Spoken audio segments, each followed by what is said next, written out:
నమస్తే, welcome to స్వేచ్ఛ TV. నేను మీ దుర్గా భవాని. సో తెలంగాణలో గత కొన్ని రోజులుగా కూడా Marwadis go back, Marwadi culture go back అనే నినాదాలు వినిపిస్తున్నాయి. అందుకు గాను తెలంగాణలో రేపు 22న తెలంగాణ మొత్తం కూడా బంద్కి ప్రకటన ఇవ్వడం అనేది జరిగింది. మరి దీనికి సంబంధించినంత వరకు అసలు మార్వాడీలకి ఇప్పుడు తెలంగాణ వాసులకి ఏమైంది, అసలు గొడవ ఎక్కడ జరిగింది అని అంటే మాత్రం సో సికింద్రాబాద్లో ఒక మార్కెట్లో పార్కింగ్ విషయంలో ఒక దళిత యువకునిపై మార్వాడీలు దాడి చేయడం జరిగింది. దానికి గాను అటు తెలంగాణ శ్యామ్ అండ్ తర్వాత గోరెటి రమేష్ వీళ్ళిద్దరూ కూడా చాలా వరకు గోరెటి రమేష్ అయితే ఒక పాట కూడా రాసి పాడడం జరిగింది. అండ్ తర్వాత తెలంగాణ శ్యామ్ అయితే దీన్ని వ్యతిరేకిస్తూ పూర్తిగా కూడా మొత్తం మార్వాడీలో అసలు వెళ్ళిపోవాలి అని చెప్పి కూడా అతను కొన్ని రోజుల నుంచి మాట్లాడుతున్నారు. మరి ఇదంతా కాకుండా అసలు దీని గురించి మాట్లాడే ప్రయత్నం అయితే చేద్దాం. చాలామంది కూడా మార్వాడీస్ గో బ్యాక్ అని చెప్పి కూడా నినాదాలు అయితే చేస్తున్నారు. ఎందుకు ఏంటి అనేది అండ్ అసలు మార్వాడీలు వెళ్ళాలా లేకపోతే కావాలని చెప్పి ఇది అంతా కూడా కుట్రపూర్వితంగా జరుగుతుందా అనే విషయం గురించి తెలుసుకునే ప్రయత్నం అయితే చేద్దాము. దానికి సంబంధించినంత వరకు కూడా ప్రస్తుతం నేనైతే ఒక కాలింగ్ తీసుకుంటున్నాను. అండ్ ఆయన పేరైతే నరసింహ, ఆమన్గల్ నుంచి ఆయన మాట్లాడతారన్నమాట. సో రీసెంట్గా హలో నమస్తే అండి. చెప్పండి నరసింహ గారు, ఏంటి పరిస్థితి తెలంగాణలో? ఎప్పుడు లేని విధంగా ఈ 10 days నుంచి కూడా చలో తెలంగాణలో అయితే ఒక కొత్త ఉద్యమం మేము స్టార్ట్ చేయబోతున్నాము, Marwadis culture go back, Marwadis go back అని నినాదాలు అయితే వినిపిస్తున్నాయి. దాని గురించి మీరేమంటారు? మేడం, జై భీమ్, జై జాంబవ, జై శ్రీరామ్. నా పేరు నరసింహ ఉత్రా. నేను ఎస్సీ రిజర్వేషన్ పరిరక్షణ సమితి రాష్ట్ర ప్రధాన కార్యదర్శి. ఓకే, సో చెప్పండి. మేము ఫస్ట్ ఆఫ్ ఆల్ జాతీయవాదులం, మేము అంబేద్కర్ అనుచరులం. జరిగిన సంఘటన లాగానే చూడాలి. సికింద్రాబాద్ లో ఏదైతే సంఘటన జరిగిందో ఒక మార్వాడి వ్యక్తికి ఒక దళితుడికి ఆ గొడవకు సంబంధించి అతన్ని హాస్పిటల్ తీసుకెళ్ళింది కూడా మరొక మార్వాడి వ్యక్తియే. అక్కడ ఎంసీ తీసుకున్నారు, పోలీస్ స్టేషన్కి వెళ్ళారు, కేసులు పెట్టుకున్నారు, ఎస్సీ ఎస్టీ కేసు అయింది. నాకు తెలిసి నిన్న టీవీలో కూడా స్క్రోలింగ్ వచ్చింది, వాళ్ళ రిమాండ్ కూడా చేసిండ్రు. అంటే దాడి చేసింది మార్వాడి, హాస్పిటల్ తీసుకెళ్ళింది కూడా ఇంకో మార్వాడి. అంటే ఇది వ్యక్తిగతంగా కమ్యూనిటీకి సంబంధించిన విషయం, గొడవ కాదు. గోతికాడు నక్కల్లాగా సమాజంలో అశాంతి రేపడానికి, సమాజంలో విద్వేషాలు రేపడానికి గోతికాడు నక్కల్లాగా కూర్చున్న కొంతమందికి కోతికి కొబ్బరి చిప్ప దొరికినట్టు అయింది. ఈ సంఘటనను ఆధారం చేసుకొని హిందుత్వం మీద, జాతీయవాదం మీద నిలువెల్లా విషయం నింపుకున్న వ్యక్తులు ఈ సంఘటనలోకి ఎంట్రీ కావడం జరిగింది. ఈ సంఘటనకు వాళ్లకు ఎటువంటి సంబంధం లేదు. ఆయన మాటలు వింటున్నాం నిన్న మన ఈ సామాజిక మాధ్యమాల్లో. ఆయన తెలంగాణ శ్యామంట. ఆయన తెలంగాణ శ్యాము కాదు, తెలంగాణ ముసుగేసుకున్న తమిళనాడు శాంసన్. ఆయన తమిళనాడు శాంసన్. ఆయన నిలువెల్లా మాటలు చూస్తే ఏ సమాజం మీద బాధ్యత లేని వ్యక్తి ఆయన. చలో, జరిగిన సంఘటన మీద అందరం ఉద్యమం చేద్దాం, బాధితుడికి న్యాయం జరగాలి, దాడి చేసినోడు ఖచ్చితంగా శిక్ష అనుభవించాలి. అది పక్కకి వదిలిపెట్టి కల్చర్ గోబ్యాక్ ఏంటి? భారతదేశం అంటే ఏంటి? భిన్న సంస్కృతులకు నిలయం భారతదేశం. నువ్వు ఒక రాష్ట్రానికి సంబంధించిన కల్చర్ ఎందుకు వ్యతిరేకిస్తున్నావు? అంటే నీ భావజాలాన్ని ఇక్కడ బలవంతంగా ఎందుకు రుచుతున్నావు? ఎందుకు అప్లై చేస్తున్నావు సమాజం మీదకి? మళ్ళీ మా కల్చర్ మేము ఇక్కడ ఇంప్లిమెంటేషన్ చేసుకుంటాము, తెలంగాణ కల్చర్ ఇక్కడ నుంచి తొలగించాలని డిమాండ్ పెట్టింది. రావాలేమన్నా?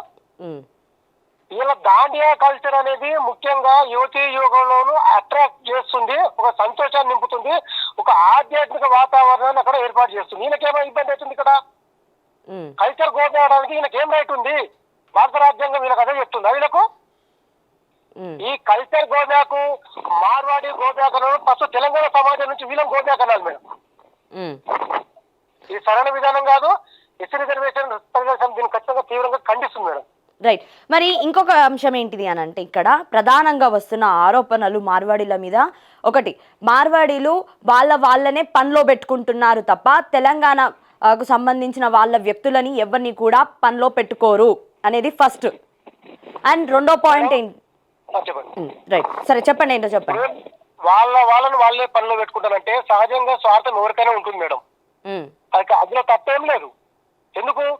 ఇలా కోమటల్ల షాపులలో కోమటల్లే పనిచేస్తున్నారు, ఇలా చారీ షాపులలో చారీలే పనిచేస్తున్నారు. వేరే కులస్తుని తీసుకొచ్చి పెట్టుకునే సందర్భాలు చాలా తక్కువ, చాలా అంటే చాలా తక్కువ. ఇలా మార్వాడీల దగ్గర ఒక యూనిటీ ఉంటుంది మేడం, దాన్ని మనం అందరం కూడా నేర్చుకోవాలి వాళ్ళ నుంచి. నిజంగా చెప్తున్నాను. వాళ్ళ దగ్గర ఏముంటుంది అంటే వాళ్ళు ఒక బ్యాంక్ ఏర్పాటు చేసుకుంటారు. ఒక కొత్త వ్యాపారం పెట్టడానికి అతనికి ఆర్థికంగా తోడ్పాటు ఇస్తారు. నాకు తెలిసి 0 ఇంట్రెస్ట్ లేదా 50 PS అట్లా ఇంట్రెస్ట్ ఇస్తారు వాళ్ళు. ఒక యూనిటీని మెయింటైన్ చేస్తూ అతను కూడా బిజినెస్ పరంగా ఎదగడానికి వీళ్ళందరూ కూడా హెల్ప్ చేస్తారు. ఆ యూనిటీ ఉంది. మనం కూడా ఎవరొద్దన్నారు, ఇలా మన వైశ్య సోదరులు ఉన్నారు, లేదా మన పద్మశాలి సోదరులు, రకరకాల చేతి వృత్తుల వాళ్ళు ఉన్నారు మన తెలంగాణ సమాజంలో కూడా. ఇలా సాటి కులస్తుంటే వీళ్ళు ఆ రకంగా హెల్ప్ చేయగలుగుతారు. ఎంతమంది హెల్ప్ చేస్తున్నారు? దాన్ని ఎందుకు తప్పుగా చూస్తున్నారు వీళ్ళంతా కూడా? ఆ మనుషులు మనం కూడా నేర్చుకోవాలి. ఒక వైశ్యుడు ఎదిగిండు, సాటి వైశ్యునికి మీరు చేయండి. ఒక వైశ్యుడు కోట్లు సంపాదించి అన్ని కులాలు డబ్బు లేని వాళ్ళని కూడా చిన్న చూపు చూస్తున్నారు మేడం, ఇది వాస్తవము. మీరు కూడా సాటి కులాసుని ఎంకరేజ్ చేయండి. ఒక వైశ్య పని నేర్చుకునేటప్పుడు, వృత్తి వ్యాపారం నేర్చుకునేటప్పుడు, లేదా చేతి వృత్తి నేర్చుకునేటప్పుడు అతను కూడా మీరు ఆర్థిక తోడ్పాటించి మార్వాడి సమాజం లెక్క మీరు కూడా కమ్యూనిటీ పెంచిపోయించండి. ఒక రోజు ఒక రెడ్డికి సంబంధించిన ఒక ఆయన మాట్లాడమని, రెడ్డి పూల పరాలు పెట్టాలా, రెడ్డి పిల్లలు చదివించాలా, రెడ్డి పిల్లల పనులు పెట్టుకోవాలని చెప్పి తప్పేముందల్లా, తప్పేం లేదు. నేను ఒక మనిషిగా అంటున్నాను, 100% తప్పేం లేదు అందులో. ఇక నేను ఒక మాదిగ కమ్యూనిటీకి సంబంధించిన వ్యక్తిని. ఇలా మా వాళ్ళు తోలు వ్యాపారంలో ఉన్నారు ఫస్ట్ లీడ్ క్యాప్ ప్రకారం. ఇలా మా వల్ల చేయట్లేదు, ఎందుకంటే ఆత్మీయత భావం చిన్నతనంగా భావించుకున్నాం. రిజర్వేషన్ ప్రకారం విద్య, ఉద్యోగ, వ్యాపార రంగాలు, రాజకీయ రంగాలు ఎదగాలని మాకు కోరికలు ఉన్నాయి. తప్పేముంది అంటున్నా నేను. వాళ్ళ మనుషులను వాళ్ళను పెట్టుకోవడం తప్పేం లేదు. కానీ ఒకవేళ వాళ్ళ మనుషులు ఎక్కడ మీరు వద్దు స్పెసిఫిక్ అంటే మాత్రం కొద్దిగా తప్పే అవుతుంది మేడం. ఎందుకంటే ఎవరైనా ఎప్పుడైనా నేర్చుకోవచ్చు, వాళ్ళ మనుషులను వాళ్ళు పెట్టుకోవడం తప్పు చూడడం మాత్రం తప్పు అవుతుంది. రైట్. ఇంకొక పక్క ట్యాక్సులు కూడా కట్టట్లేదు మార్వాడీస్ వాళ్ళు. ఎక్కడున్నా ఏమున్నా కూడా ఆన్లైన్ పేమెంట్లు కాకుండా క్యాష్ తీసుకుంటారు, ఆ బిల్లు స్లిప్పులు మనకి ఇచ్చేస్తారు, అంతవరకే చేతులు దులిపేసుకుంటున్నారు అనే వార్తలు కూడా వినిపిస్తున్నాయి. మరి ఏమంటారు? ఇప్పుడు ఒకవేళ వాళ్ళు ట్యాక్స్ కట్టరు అనే ఒకటి వాదన ఉంది కదా, ఈ మాటలు మాట్లాడుతున్న వాళ్ళని నేను అడుగుతున్నా, రాష్ట్ర ప్రభుత్వాలు ఉన్నాయా ఇక్కడ? ఉన్నాయి. షాప్ ఎవరు ఇస్తారు? లోకల్ గా వాళ్ళు గ్రామ పంచాయతీ అయితే గ్రామ పంచాయతీలో రిజిస్టర్ చేసుకొని షాప్ తీసుకుంటారు. మున్సిపాలిటీలు అయినా లేకపోతే నగర పంచాయతీ అయినా ఫస్ట్ అక్కడ రిజిస్టర్ చేసుకొని షాప్ పెట్టుకుంటారు. మరి ట్యాక్స్ కట్టకపోతే వాళ్ళు ఊరుకుంటారా? ఇప్పుడు 0 దందా మెయింటైన్ చేస్తే మరి విజిలెన్స్ కావచ్చు, లేకపోతే ఇంకా రకరకాల ఎవరైతే ఉన్నారో వాళ్ళందరూ ఏం చేస్తున్నారు అంటే ఇక్కడ రాష్ట్ర ప్రభుత్వం పనిచేయట్లేదని వీళ్ళందరూ ఇండైరెక్ట్ ఒప్పుకుంటున్నారా? దెన్ అట్లాంటప్పుడు వీళ్ళు ట్యాక్సులు కట్టకపోవడం వల్ల రాష్ట్ర ప్రభుత్వానికి ఆదాయం తగ్గిపోతుంది, తద్వారా డెవలప్ కాలేకపోతుంది రాష్ట్రము. కాబట్టి రాష్ట్ర ప్రభుత్వం ఏం చేస్తుంది? రాష్ట్ర ప్రభుత్వాన్ని ప్రశ్నించాలి.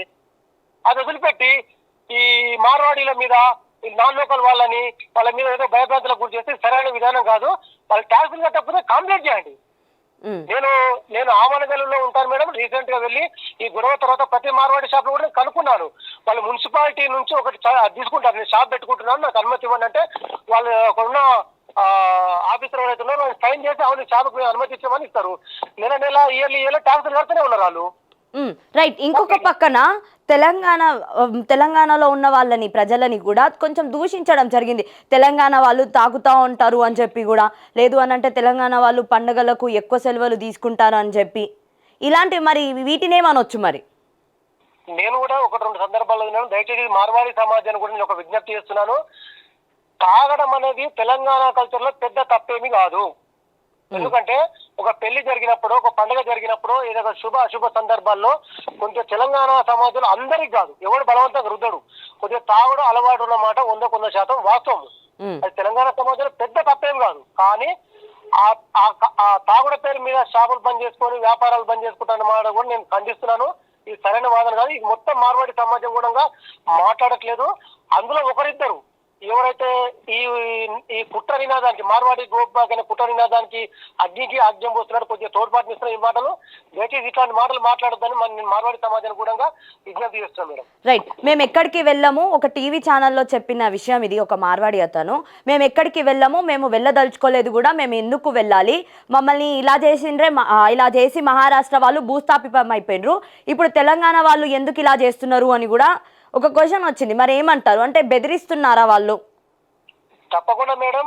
నేను నిజమైన అంబేద్కర్ వారిగా భారత రాజ్యాంగ విలువలకు చట్టాలకు లోబడి ఒక బాధ్యత గల పౌరునిగా మాట్లాడుతున్నాను. ఆర్టికల్ 19 స్పష్టంగా చెబుతుంది, భారతదేశ పౌరుడై ఉండి ఏ ప్రాంతంలోనైనా నివసించవచ్చు, ఎక్కడైనా ల్యాండ్స్ కొనొచ్చు, ఎక్కడైనా చట్ట ప్రకారం వ్యాపారాలు చేసుకోవచ్చు, ఎవరిని వెళ్ళగొట్టాల్సిన అవసరం లేదు. కానీ తెలంగాణలో మేడం కానీ తెలంగాణలో వ్యాపారాలు చేసుకోలేకపోతున్నారు తెలంగాణ ప్రజలు అని చెప్పి కూడా ఒక నినాదం ఒకటైతే వినిపిస్తుంది. అండ్ ఇంకొకటి ఏంటిదంటే కల్తీవి మార్వాడి వాళ్ళు అమ్ముతున్నారు అని చెప్పి కూడా మాటలు అయితే వినిపిస్తున్నాయి. మరి ఏమంటారు? నేను అదే అంటున్నా మేడం, కల్తీవి నిర్వహిస్తారంటే ఇప్పుడు విజిలెన్స్ సంస్థలు ఉంటాయి, పోలీస్ శాఖలు ఉంటాయి. కల్తీవి నిర్వహించినప్పుడు నేను ఒక ఎగ్జాంపుల్, ఒక ఆయన బంగారం వ్యాపారం చేస్తున్నాడు, ఈ మార్వాడి అయినా బంగారం వ్యాపారం చేస్తున్నాడు. ఒకవేళ ఈ మన లోకల్ వ్యాపారస్తునికి డౌట్ వచ్చి నేను కల్తీ అమ్ముతున్నా అన్నట్టు ఆయన మీద ఒక కాంప్లైంట్ చేసి ఒక నిఘా ఉంచి పట్టిస్తే ఆయన చట్టప్రకారం లోపలికి వెళ్ళిపోతాడు. ఊరికి ఆరోపణల దగ్గరే కూర్చోవడం వల్ల సమాజంలో విద్వేషాలు రగులుతాయి, వ్యక్తుల మధ్యలో వ్యవస్థల మధ్యలో గొడవలు జరుగుతాయి, కానీ సమస్య పరిష్కారం కాదు. ఒకవేళ అట్లాంటివి ఏమైనా ఉంటే కూడా నేను మార్వాడి దగ్గర కొంటాను, లోకల్ వ్యాపారస్తుల దగ్గర ఫ్యాన్లు ఉంటాయి కదా, నేను ఫ్యాన్లు కొన్నాను, ఐటమ్స్ కొన్నాను, నాకైతే ఎక్కడ నకిలీ అనిపించలేదు. మరి వీళ్ళు మాట వరకే ఆగే బదులు అవి తీసుకొచ్చి చూపెట్టి ఒక యూనిటీగా అయితే చేయరు. ఎవరో ఒక పర్సన్ చేస్తారు, ఎందుకంటే అన్ని సమాజంలో మంచి వ్యక్తులు ఉంటారు, అన్ని సమాజంలో చెడు వ్యక్తులు ఉంటారు. ఒకవేళ అట్లాంటివి ఏమైనా ఉంటే ఖచ్చితంగా చట్టం ముందు దోషం నిలబెట్టి చట్ట ప్రకారం శిక్షించాల్సిందే. ఎందుకు మాటలకే అవుతున్నది వీళ్ళంతా కూడా? అంటే ఇదంతా కూడా ఒక పాలిటిక్స్ డైవర్షన్ ఇష్యూ అని అనుకోవచ్చా అండి మనం? 100% మేడం. నేను ఇలా దళిత కార్డు వాడుకొని ఎవరైతే మేము దళితులము మా కుల వృత్తులకు ఇబ్బంది అవుతుంది, అందుకనే మేము ఇలా తెలంగాణ సమాజం చేతి వృత్తులను వాళ్ళ సమస్యలను లేవనెత్తుకొని మాట్లాడుతున్నాం. అందరూ కూడా నేను చెప్తున్నాను, రాష్ట్రంలో అనేక సమస్యలు ఉన్నాయి. దళితుల సమస్యలు కావచ్చు, బీసీల సమస్యలు కావచ్చు, ప్రజల యొక్క సమస్యలు అనేకం ఉన్నాయి. మీకు బాధ్యత ఉంటే వాటి మీద ఇష్యూ చేయండి, వాటి మీద పోరాటం చేయండి, అందరూ కలిసి చేద్దాం. అంతేగాని అనవసరంగా వ్యాపారస్తుల మధ్యలో మంచి తెలంగాణ రాష్ట్రంలో ఇటువంటి విద్వేషాలకు తావియొద్దు. ఇది సరైన పద్ధతి కాదు. ఈ కుట్ర రాజకీయాలు మానుకోవాలి. ఖచ్చితంగా ఇందులో కుట్ర ఉంది. రాష్ట్ర ప్రభుత్వం కూడా దీని మీద ఎంక్వైరీ చేయాలి. ఇటువంటి విద్వేషపూరిత ప్రసంగాలు చేసే వాళ్ళను, ఇటువంటి కుట్రలు చేసే వాళ్ళను పట్టుకొని శిక్షించాల్సిన అవసరం ఉంది మేడం. రైట్. ఇంకొకటి ఇప్పుడు వచ్చిన న్యూస్ ప్రకారం ఏంటిది అని అంటే, ఆ దాడి చేసిన వాళ్ళు అండ్ దాడి చేయించుకున్న వాళ్ళు ఇద్దరు కూడా కాంప్రమైజ్కి వస్తున్నారు ఇప్పుడు. మరి ఇదేమనుకోవాలి అంటే, దాడి జరిగిన తర్వాత నుంచే ఇంకా Marwadis go back, Marwadi culture go back అనే నినాదాలు ఎత్తుకున్నారు కదా అందరూ. మరి ఇప్పుడు వాళ్ళిద్దరే కాంప్రమైజ్కి వస్తున్నప్పుడు దీన్ని ఎలా చూడొచ్చు అంటారు? 100% మేడం, మీరు అన్నది ఒకటి వాస్తవం. వాళ్ళు అక్కడ ఎందుకనంటే ఒక ఊరు ఉంటుంది మేడం, మీరు సికింద్రాబాద్ ఏరియానే తీసుకుందాం. వాళ్ళిద్దరు కాస్తో కూర్చో తెలిసిన వ్యక్తులే, గొడవ చేసేవారు, గొడవ దాడికి గురైన వాళ్ళు. అక్కడ లోకల్ పెద్ద మనుషులు కూర్చోబెట్టి ఈ సమస్య పెద్దగా అవుతుంది, ఇది మంచి పద్ధతి కాదు, సమాజంలో చట్ట ప్రకారం ఎక్కడైనా క్షమించు అనే ప్రధాని కంటే వేరే శిక్ష ఏముండదు మేడం. ఒక మనిషిని నా తప్పైంది క్షమించనే దానికంటే ఇంకా అతని నుంచి ఇంకో శిక్ష ఏముండదు. ఒక మనిషిని చంపడం అంటే భౌతికంగా చంపడం కాదు, అతని చెడు ఆలోచనలు చంపగలగాలి. ఇప్పుడు అక్కడ కూడా సికింద్రాబాద్ లో కూడా అదే జరుగుతుంది. మాకు ఉన్న పక్కా సమాచారం, పెద్ద మనుషులు కూర్చొని ఇది మన మీ ఇద్దరి సంఘటన వల్ల సమాజంలో ఒక విద్వేషం చెలరేగుతుంది, మంచి పద్ధతి కాదు, మీ ఇద్దరు ఒక కాంప్రమైజ్కి వచ్చి ఆ మార్వాడి కుటుంబం మీద కూడా మన వాళ్ళు కూడా కొంతమంది ఇది మంచి పద్ధతి కాదు కాబట్టి మీరు ముందరకు వచ్చి మా తప్పైంది, చట్ట ప్రకారం ఎదుర్కొంటాము, అతనికి అండగా ఉంటాము, ఆ ఎమోషనల్ జరిగింది అని ఒక మంచి చెప్పే ప్రయత్నం చేస్తున్నారు. వాళ్ళు కూడా ముందుకు వస్తున్నట్టు తెలిసింది. నేను అదే స్టార్టింగ్ లో చెప్పాను, ఒక సంఘటన బేస్ చేసుకొని గోతికాడు నక్కలు లేక కూర్చున్న వీళ్ళందరూ కూడా అందులోకి ఎంటర్ అయ్యారు. కాబట్టి ఒకవేళ ఆ కుటుంబం ముందుకు వచ్చి క్షమాపణ, మీడియా ముఖంగా క్షమాపణ చెప్పి మళ్ళీ కలిసి సమాజంలో మంచి వాతావరణం తోడ్పడిస్తే వీ వెల్కమ్. ఓకే, కానీ ఈ సంఘటనతో కాదు, గతంలో కూడా ఇలాంటి సంఘటనలు ఎన్నో జరిగాయి. ఇది ఎప్పటి నుంచో ఉన్నది. ఈ మధ్య కాలంలో ఆ ఉద్యమం అనేది ఇంకొంచెం ముందుకు వచ్చింది అని అంటున్నారు. అవును మేడం, ఈ నినాదం ఏదైతే ఉందో మార్వాడి గోపాక్ అనే నినాదం ఏదైతే ఉందో అది చాలా రోజుల్లో ఉంటుంది. ఇప్పుడు వీళ్ళు తెలంగాణ నినాదానికి ముడి పెట్టి చేస్తున్నారు. తెలంగాణ ఉద్యమం ఏంటి? నీళ్లు, నిధులు, నియామకాలని జరిగింది. అవును, వీళ్ళు ఇలా మార్వాడీలు పొలిటికల్ గా ఎంట్రీ కాలేదు కదా. పొలిటికల్ ఎంట్రీ అయినా కానీ ఇక్కడ పౌరసత్వం తీసుకునే ఎంట్రీ అవుతారు. ఇది తెలంగాణ రాష్ట్రానికి సంబంధించి ఇక్కడ నివాస ఆధార్ కార్డు ఇంకేదో సంథింగ్ ఓటర్ ఐడి తీసుకొని ప్రజలు అనుకుంటే వాళ్ళు అదే అవుతారు. కాబట్టి ఈ నినాదం ఎప్పటి నుంచో ఉన్నమాట వాస్తవము. అక్కడక్కడ వ్యక్తులుగా దాడులు, సంఘటనలు ఉంటాయి. దాని వ్యవస్థ చూడాల్సిన అవసరం లేదు. కాబట్టి ఏ వ్యక్తి తప్పు చేసినా తప్పే. చట్ట ప్రకారం అతను నేరస్తు శిక్షకు అర్హుడే. కాబట్టి దీన్ని మొత్తం మార్వాడి సమాజం ఒక కుట్ర చేసి తెలంగాణ చేతి వృత్తిలో నిర్వీర్యం చేస్తుందనే మాట ఏదైతే ఉందో దాని మీద తప్పుగా భావిస్తున్నాం madam. Okay, right. Thank you అండి. Thank you madam. ఓకే అండి, థ్యాంక్ యూ. రైట్. సో ఇది పరిస్థితి ఏంటిదంటే గొడవ పడ్డారు. పార్కింగ్ విషయంలో గొడవపడిన అతను మార్వాడి అతను కానివ్వండి, అంత తర్వాత దళితులు అని చెప్తున్నారు కదా, వాళ్ళిద్దరు కూడా కాంప్రమైజ్కి రావడం జరిగింది. ఇప్పుడు వాళ్ళిద్దరు కాంప్రమైజ్కి వచ్చారు కాబట్టి మరి నెక్స్ట్ ఇంతవరకు సోషల్ యాక్టివిస్టులు ఎవరైతే అందరూ మాట్లాడారో వాళ్ళందరూ ఇప్పుడు ఎలాంటి స్టాండ్ తీసుకోబోతున్నారు, వాళ్ళు ఇంకా కూడా మళ్ళీ ఇదే నినాదాన్ని వాళ్ళు ముందుకు తీసుకోబోతారా, మరి ఏం జరగబోతుంది అనేది అయితే వేచి చూడాల్సి ఉంది. చూస్తూనే ఉండండి స్వేచ్ఛ టీవీ లేటెస్ట్ అప్డేట్స్ కోసం.